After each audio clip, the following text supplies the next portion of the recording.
Bismillahirrahmanirrahim. Assalamu alaikum, dear students. As you know, we are studying new syllabus mathematics and we are revising the syllabus for O level. Today we will revise everyday math. In this, we will study percentages, simple and compound interest, taxes and commissions, etc.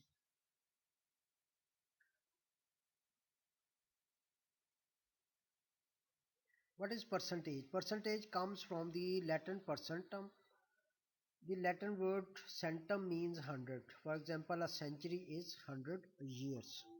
In mathematics, a percentage is a number or ratio expressed as a fraction of 100. It is often denoted using a percentage sign. A percentage is a dimensionless number, यानी इसकी कोई भी unit नहीं होती. It is a pure number. As 45%, read as 45% is equal to 45 over 100 in fraction form, 45 ratio 100 in ratio form, and 0.45 in decimal form. Percentage, percent versus percentage. Percentage is the result obtained by multiplying a quantity by a percent. So 10% of 50 apples, 10% mean 10 over 100 multiplied by 50, your answer is 5. So 5 is actually the percentage. 5 apples is the percentage. But in practice people use both words the same way. तो दोनों को ये 10% जिसको multiply करना है इस quantity से, और ये उसका answer which is percentage. Conversion, ये आपसे पेपर 1 में क्वेश्चन पूछा जाता है. परसेंटेज को कन्वर्ट करें डेसिमल में या फ्रैक्शन में, या डेसिमल और फ्रैक्शन में एक नंबर दिया हुआ होता है उसको कन्वर्ट करना होता है परसेंटेज में. तो इसको कैसे करेंगे? इसका रूल है divide by 100 and remove the percentage sign. Dividing a number by 100, the rule is we move the decimal point 2 places to the left. तो कोई भी decimal point दिया हुआ है उसको आपने परसेंटेज में कन्वर्ट करना है, तो उस डेसिमल नंबर को 100 पे डिवाइड कर देंगे और 100 में डिवाइड करने के लिए उसके डेसिमल पॉइंट को 2 प्लेसेस लेफ्ट साइड पे मूव कर देंगे. एग्जांपल्स हैं आपके पास. 37% is equal to 37 over 100.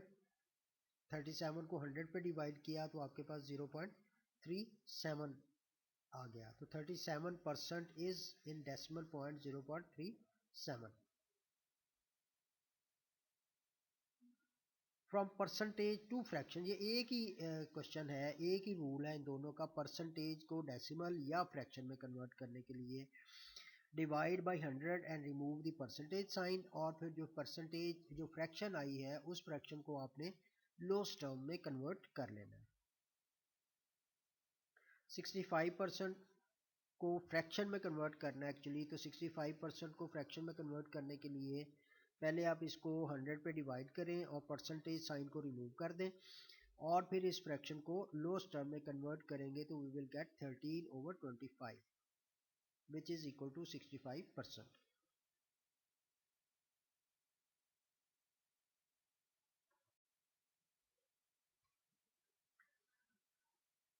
Third conversion is from decimal to percentage. पहले था परसेंटेज को डेसिमल में और फ्रैक्शन में कन्वर्ट करना. Now from decimal to percentage. Rule is multiply by 100 and add the percentage sign.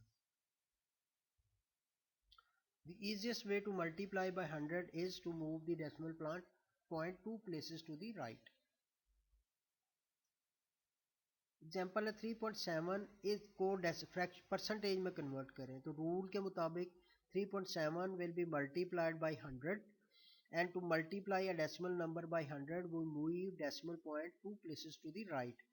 There is only one place. For the second place we will add 0. So our 3.7 in percentage will be equal to 370%. Now from fraction to percentage, किसी भी fraction को percentage में convert करना rule is same. we will multiply by 100 and add the percentage sign and reduce fraction in lowest term.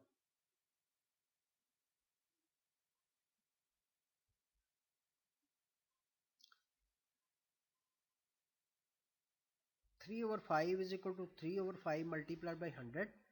इसको percentage में convert करना है, 300/5 आ जाएगा और इसको सिंप्लीफाई करेंगे you will get 60%. Similarly 2/7 is equal to 2/7 multiplied by 100. This is 200/7% आ गया. तो अब इसको लोएस्ट टर्म में भी कन्वर्ट करेंगे इस फ्रैक्शन को, और अगर ये इम्प्रॉपर फ्रैक्शन है तो इसको हम मिक्स फ्रैक्शन में भी कन्वर्ट करेंगे. So it is 28/4/7%. So if you are asked to convert fraction into percentage, so write the answer in fraction form as it is, because your original question is in fraction. So अगर ये कहे कि convert in decimal, fraction को fraction दी हुई है और इसको percentage में कन्वर्ट करें और वो जो है वो परसेंटेज फॉर्म जो है वो इसकी डेसिमल में होगी, तो फिर आप इसको डेसिमल में कन्वर्ट कर लेंगे.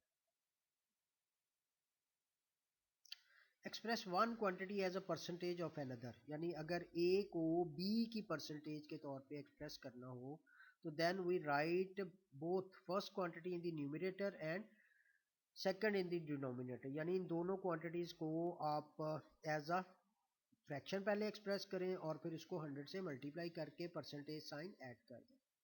इसको सिंप्लीफाई करेंगे तो you will get the answer. This example is a student scored 525 marks out of 1000. Find his percentage marks. यानी 525 को एज अ फ्रैक्शन ऑफ 1000 लिखना है. तो इसका रूल यही है कि 525 और 1000 को फ्रैक्शन फॉर्म में लिख लेंगे. फर्स्ट क्वांटिटी को न्यूमरेटर में, सेकंड क्वांटिटी को डिनोमिनेटर में, and we will multiply this by 100. Simplifying this we will get 52.5%.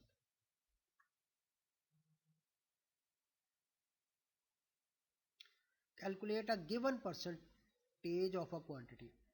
एक क्वांटिटी दी हुई है, उसकी गिवन परसेंटेज जो है वो आपने फाइंड आउट करनी है. P% of Q, this will be equal to P/100. Percentage को फ्रैक्शन फॉर्म में लिख लें और उसको मल्टीप्लाई कर दें उस क्वांटिटी से. तो this will be the required answer. ये क्वेश्चन कमीशन में भी इस रूल से और टैक्सेस में भी इस रूल से कैलकुलेट किया जाता है. यानी अगर आपने टैक्स कैलकुलेट करना है, ये आपकी टैक्सेबल अमाउंट है और टैक्स जो है वो 5% होता है, तो 5% of the taxable amount will be equal to your answer. This will be your tax. और इसी तरह कमीशन है, अगर प्रॉपर्टी की अमाउंट जो है वो क्यू है और इस पे जो प्रॉपर्टी टैक्स है वो 2% है, तो 2% ऑफ उस टोटल अमाउंट को मल्टीप्लाई करेंगे तो जो आंसर आएगा that will be your commission. 25% of 10, ये आपसे पेपर में इस तरह पूछा जाता है. Calculate 25% of 10. So it is 25/100 multiplied by 10 which is 2.5. Reverse percentage, ये इसी स्टेटमेंट का एक का आंसर है. P% of Q is this. अब यहाँ पे ये वाली क्वांटिटी आपको दी हुई होगी. Calculate Y if X% of Y is A. यानी अब ये आंसर दिया हुआ है, ये परसेंटेज दी हुई है. ये वाली जो वैल्यू है वो किसका X% है, ये वाली अमाउंट आपने कैलकुलेट करनी है. तो इसको फॉर्मूला इक्वेशन की फॉर्म में लिख लें. X% of Y is mean equal to A. अब y कैलकुलेट करना है, तो y कैलकुलेट करने के लिए पहले इस परसेंटेज को फ्रैक्शन फॉर्म में लिख लें और फिर इस फ्रैक्शन को दूसरी तरफ राइट साइड पे ले जाके मल्टीप्लाई कर दें. तो इस फ्रैक्शन ने राइट साइड पे जाके मल्टीप्लाई होने के लिए इसका रेसिप्रोकल लेना पड़ेगा, a मल्टीप्लाइड बाय 100/x. तो ये आपके पास अमाउंट आ जाएगी. यानी इसको भी अगर देखें कमीशन और टैक्स में, अगर आपको टैक्स दिया हुआ है कि इतनी अमाउंट आपने टैक्स पे की है जो कि इतने परसेंट है, so what is the amount of tax, what is the taxable amount, sorry what is the taxable amount if your percentage of tax is this, और जो टैक्स पे किया है वो इतना है. So 5% of the taxable amount is equal to this tax, तो फिर आप ये अमाउंट फाइंड आउट कर सकते हो इस फॉर्मूला से। और इसी तरह इसमें कमीशन भी यूज होगा कि अगर 2% of the total value of a house is इतने परसेंट, यानी कमीशन जो पे किया है 2% of the total value of the property is equal to this, ये अमाउंट आपको दी हुई है। So what is the amount of, what is the cost of the property, तो प्रॉपर्टी की कॉस्ट जो है वो कैलकुलेट करने के लिए क्या करेंगे, इस कमीशन की अमाउंट को इसके रेसिप्रोकल से मल्टीप्लाई कर देंगे, तो you will get the amount of the property, value of the property. A student scored 725 marks, which is 80% of the total marks. What are the total marks? 80% of total marks is equal to 725. तो total marks क्या हो जाएंगे फिर 720 multiplied by 100 over 80, ये 80%, 80 over 100 right left side पे है, right side पे आके ये 100 ओवर 80 हो जाएगा, and this is equal to 900। So total marks are 900, which is 80%, total marks are 900, marks obtained are 725, which is 80% of the total marks. Similarly, 8% of an amount of money is $6,000. अब ये total amount का हमें नहीं पता, 8% उसका जो है वो हमें पता है कि वो 6,000 है। सो 8% ऑफ द अमाउंट इज ₹600, तो टोटल अमाउंट कितनी हो जाएगी 600 multiplied by 100 over 8, so this is 75,000।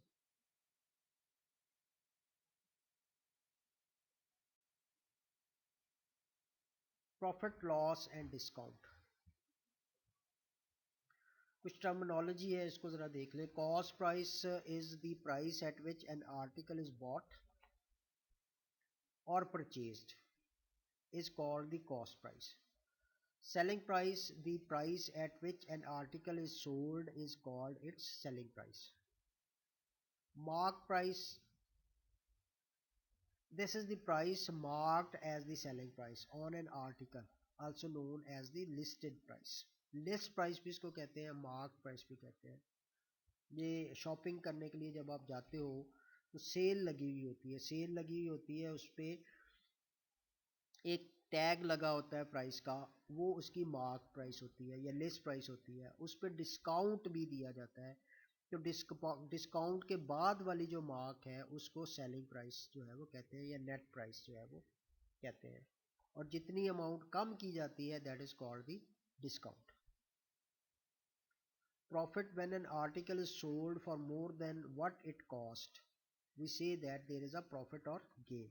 The extra amount जितनी आपने कॉस्ट की है उससे एक्स्ट्रा जितनी भी अमाउंट होगी that is profit. When an article is sold for less than what it cost, we say that there is a loss. Discount or rebate, this is the reduction in price offered on the marked or listed price. Net price or selling price is the price on of an article after deducting a discount from the mark price, is called the net price of the article or selling price.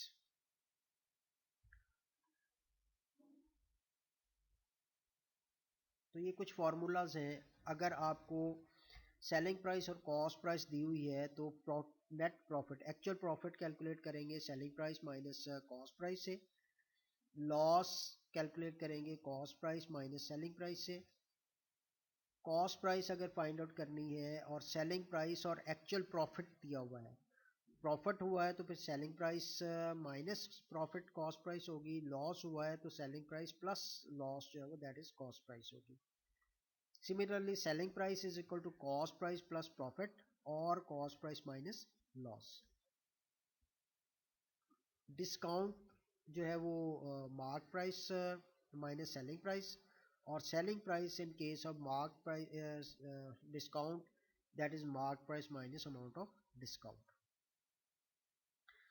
अब इनका profit percentage find करना, loss percentage या discount percentage, percentage change find करनी है, जो भी change आती है वो अगर आपने फाइंड आउट करनी है तो क्या करेंगे, एक्चुअल प्रॉफिट और लॉस और डिस्काउंट। अगर डिस्काउंट परसेंटेज कैलकुलेट करनी है तो डिस्काउंट, लॉस परसेंटेज कैलकुलेट करना है तो लॉस ऊपर, और प्रॉफिट परसेंटेज कैलकुलेट करना है तो प्रॉफिट ऊपर आएगा, और नीचे कॉस्ट प्राइस आएगी या मार्क प्राइस आएगी इन case of discount percentage. Multiplied by 100 और इसके साथ परसेंटेज साइन लगा देंगे। You have to keep in mind that profit, loss or discount percentage is never calculated on sale price but on the cost price or mark price of the items. तो cost price, अगर profit percentage आपने calculate करना है, आपको sale price दी हुई है और प्रॉफिट दिया हुआ है, तो फिर आप उस पे प्रॉफिट परसेंटेज कैलकुलेट नहीं कर सकते। प्रॉफिट परसेंटेज कैलकुलेट करने के लिए पहले आपको कॉस्ट प्राइस फाइंड आउट करनी पड़ेगी या मार्क्ड प्राइस जो है वो फाइंड आउट करनी पड़ेगी। इससे रिलेटेड जो क्वेश्चंस हैं जिसमें हम cost price, selling price find out करेंगे, वो हम नेक्स्ट लेसन में करेंगे, क्योंकि वो एक इम्पॉर्टेंट टॉपिक है और उससे रिलेटेड क्वेश्चन जो है, ये सारी टॉपिक्स जो अब हम पढ़ रहे हैं, और वो जो है वो पूरा एक क्वेश्चन 5-6 पार्ट्स का इसी से रिलेटेड पार्ट पेपर 2 में आता है, तो उसको हम डिटेल से नेक्स्ट लेसन में डिस्कस करेंगे। तो ये एग्जांपल्स हैं प्रॉफिट लॉस और डिस्काउंट वगैरह से related. What is the profit percent if a table bought for ₹65 is sold for ₹70? जिसमें cost percent is 65 and selling price is 70. So what will be the profit? It will be 70 minus 65 which is ₹5. तो अब चूंकि आपके पास actual profit आ गया और cost price भी आपके पास है, you can find the percentage profit. So profit percentage is total profit over cost price multiplied by 100 and with it we write the percentage sign. Value put करके simplify करेंगे, you will get 7.69%. Alia buys a TV for ₹16,000. The transportation charges are ₹200 and installation charges are ₹800. He then sells it to his friend for ₹15,300. Find the profit और loss percentage. अब इस case में profit हुआ है या loss हुआ है उसकी परसेंटेज कैलकुलेट करनी है। पहले तो हमने ये डिसाइड करना है कि whether there is a profit और loss. Total cost of the TV is ₹16,000, ₹200 plus ₹800 है, तो कॉस्ट प्राइस जो है वो इसकी कैलकुलेट करें तो दैट इज ₹17,000। उसको घर में पड़ा जिसको कहते हैं ना, कि आलिया को इतने में ये टीवी पड़ा, कुछ अर्सा उसने चलाया भी होगा, जब चलाने के बाद उसने उसको सेल किया तो उसकी जो सेलिंग प्राइस थी दैट इज 15,300। तो जितने में उसने लिया था उससे कम कीमत पे उसने सेल कर दिया, तो it mean there is a loss. So loss is 1700। we can calculate loss percentage. So loss over cost price multiplied by 100 is equal to 1700 over 17,000 multiplied by 100 which is 10%. तो उसका जो लॉस है वो 10% है। अब देखें, अगर परसेंटेज प्रॉफिट या लॉस दिया हुआ हो और सेल प्राइस या कॉस्ट प्राइस में से कोई एक चीज दी हुई हो तो दूसरी, परसेंटेज प्रॉफिट लॉस या सेल प्राइस दिया हुआ हो तो कॉस्ट प्राइस फाइंड करना, परसेंटेज प्रॉफिट या लॉस दिया हुआ हो, कॉस्ट प्राइस दी हुई हो तो सेल प्राइस फाइंड करनी। इसके लिए डिफरेंट मेथड्स हैं, वो हम नेक्स्ट लेसन में करेंगे। सिंपल इंटरेस्ट, सिंपल इंटरेस्ट में जो वैल्यूज यूज होती हैं वो प्रिंसिपल है, रेट ऑफ इंटरेस्ट है और टाइम पीरियड है, और सिंपल इंटरेस्ट है। प्रिंसिपल वो अमाउंट होती है जो हम इन्वेस्ट करते हैं, इनिशियली हम बैंक में डिपॉजिट करते हैं या बैंक से लोन लेते हैं, और जिस रेट पे हमने उसको एक्स्ट्रा अमाउंट पे करनी होती है that is called the interest rate, और जितने पीरियड के लिए हम वो अमाउंट बैंक में डिपॉजिट करवाते हैं या बैंक से लोन लेते हैं that is called time period and this is represented by T. तो इंटरेस्ट का फॉर्मूला है P multiplied by R multiplied by T over 100। Time हमेशा ईयर में दिया हुआ होगा आपको, अगर वो ईयर में नहीं दिया हुआ मंथ्स में है तो उसको आपने ईयर में कन्वर्ट करना है। फर्स्ट कर लें 7 मंथ्स है तो 7/12 आएगा। इसको डेसिमल में कन्वर्ट नहीं करना, 7/12 को डेसिमल में नहीं कन्वर्ट करना, इस फॉर्मूला में आपने 7/12 ही पुट करना है। वो 12 फिर डिनोमिनेटर में आ जाएगा और 7 इससे मल्टीप्लाई होके इसको सिंप्लीफाई करेंगे तो you will get interest. Now in from this formula we can calculate principal, we can calculate rate of interest and we can calculate time period. From these 4 quantities, if 3 are given, you can calculate the fourth one. Total investment होती है कि आपने जो deposit करवाया 10 साल के लिए, तो 10 सालों में उस पे इंटरेस्ट लगने के बाद at the end of 10 year आपके पास जो बैंक में अमाउंट होती है, आपका जो बैलेंस होता है, that is called the total investment या total amount. This is the sum of principal and interest. Simple interest is always calculated annually. जैसे मैंने आपको बताया, अगर यहाँ पे मंथ्स में टाइम दिया हुआ है, क्वेश्चन में पीरियड दिया हुआ है, तो आपने वो मंथ्स नहीं लिखने, यहाँ पे उनको पहले ईयर में कन्वर्ट करना है, 12 पे डिवाइड करके वो लिखना है, और उसको डेसिमल फॉर्म में नहीं लिखना, फ्रैक्शन फॉर्म में ही लेके आना है। तो अगर उसने आपको अमाउंट कैलकुलेट करने के लिए कहा है तो पहले आप इंटरेस्ट कैलकुलेट करेंगे इस फॉर्मूला से, और फिर इस फॉर्मूला से अमाउंट कैलकुलेट कर लेंगे, प्रिंसिपल प्लस इंटरेस्ट। बाद में उसने क्वेश्चन में आपको अमाउंट भी दी हुई होती है और प्रिंसिपल भी दिया हुआ होता है, तो फिर उसको उसमें से रेट या टाइम कैलकुलेट करने के लिए आप पहले प्रिंसिपल और अमाउंट को माइनस करके इंटरेस्ट कैलकुलेट कर लेंगे। Interest will be equal to amount minus principal. Question होता है ₹500 अमाउंट्स टू ₹500 अमाउंट्स टू ₹550।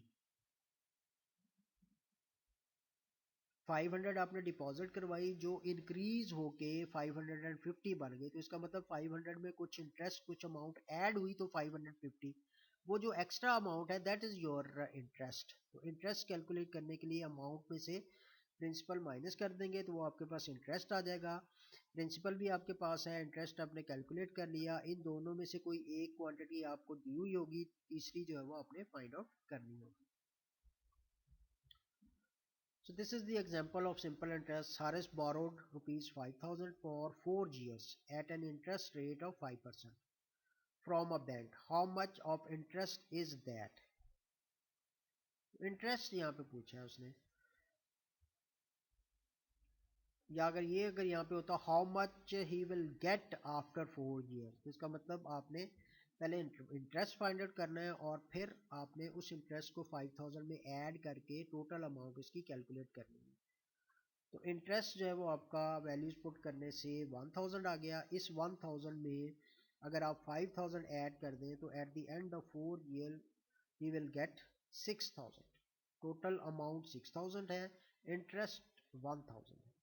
अगर इंटरेस्ट कैलकुलेट करना है तो फिर 1000, अगर टोटल इन्वेस्टमेंट या total amount at the end of 4 year calculate करनी है तो फिर आपको 1000 को 5000 में ऐड करना है, विच इज 6000 नाउ।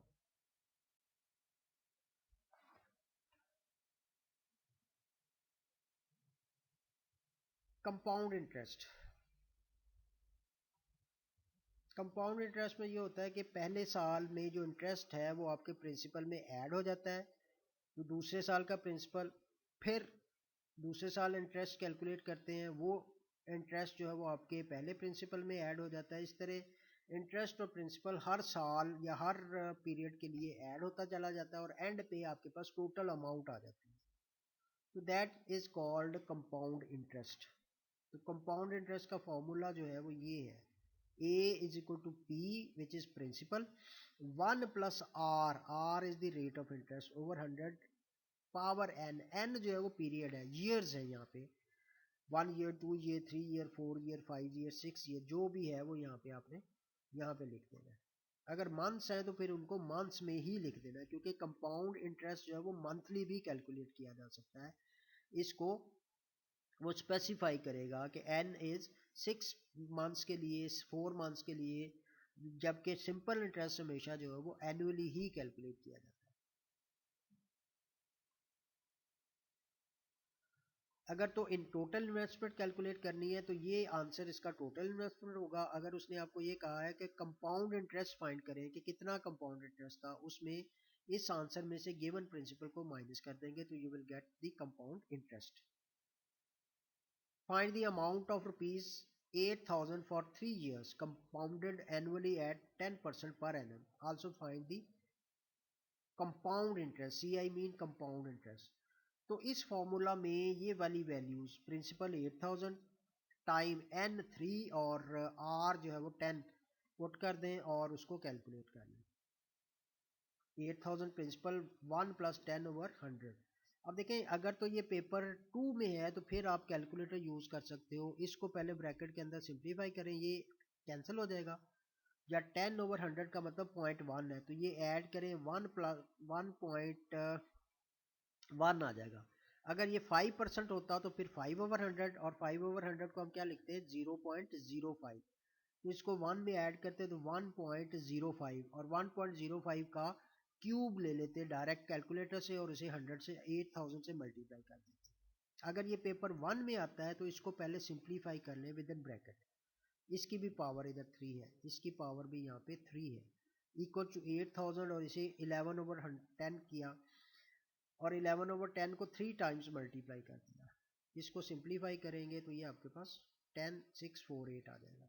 सो ये टोटल इन्वेस्टमेंट है। अगर 8,000 को आप 3 ईयर्स तक इस इंटरेस्ट रेट पे बैंक में रखेंगे तो एंड पे आपके पास ये अमाउंट आ जाएगी। पिछले सिंपल इंटरेस्ट में क्या था, सिंपल इंटरेस्ट में जो इंटरेस्ट आता था उसको हम प्रिंसिपल में ऐड करते थे तो अमाउंट आती थी। एक्चुअली ये टोटल इन्वेस्टमेंट है।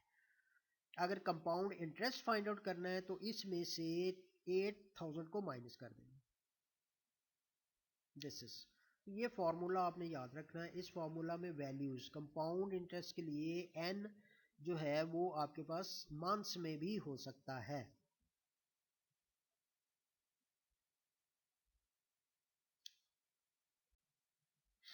कंपेयरिंग क्वांटिटीज, तो कंपेयरिंग में क्या होता है, दो क्वांटिटीज दी हुई है और आपने ये देखना है कि इनमें से बेहतर कौन सी है। वैसे आपको नहीं पता चल रहा तो बेहतर डिसाइड करने के लिए आपको उसकी परसेंटेज कैलकुलेट कर लेनी है। दोनों क्वांटिटीज में आप जिसकी परसेंटेज ज़्यादा होगी वही जो है वो बेहतर होगा।